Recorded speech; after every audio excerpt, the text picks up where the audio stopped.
Pinaiigting ng Health Department at pribadong sektor ang kampanya para sa proper oral care. Ayon kasi sa mga pag-aaral, milyon-milyong Pilipino ang may problema sa ngipin at gilagid.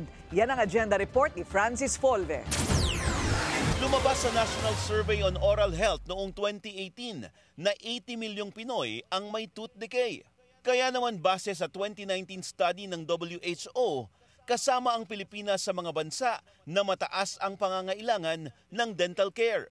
54 milyon na Pinoy naman ang may gum problems, ang pangunahing dahilan ng tooth loss. Kaya karamihan, pagdating ng 70 years old, karaniwang iilan na lang ang natitirang ngipin. Remember, ang ipin 28 yan. So 6 na lang ang natitira. So puro pustiso na. So ang nagyayari, bungal ang mga Pilipino. Kasabay ng pagdiriwang ng Oral Health Month sa Pebrero, inilunsad ang kolaborasyon ng Department of Health at private company na Kenvue na suportado ng American Chamber of Commerce para sa comprehensive oral care sa bansa. Gusto natin bawat Pilipino by 70 years old may 20 teeth left pa para enjoy siya sa pagmuya at saka ma-enjoy niya ang quality life. Kasi iba pa rin ang natural na ipin. Iba ang natural.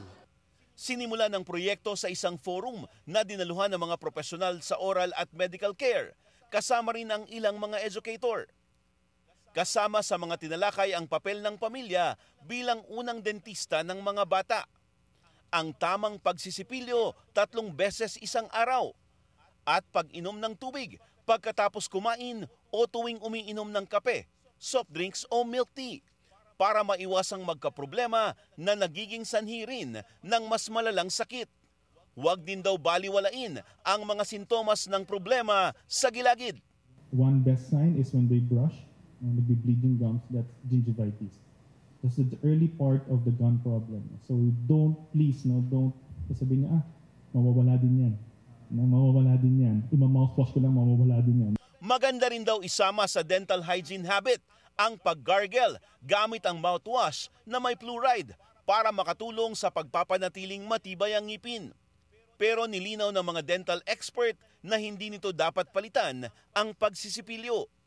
Dagdag ng DOH, kasama sa Universal Healthcare ang PhilHealth Benefit Package sa bawat Pilipino para sa routine preventive care, kasama ang libreng cleaning ng ngipin 2 beses isang taon, fluoride varnish application at oral screening. Para sa agenda, Francis Folve, Billionario News Channel.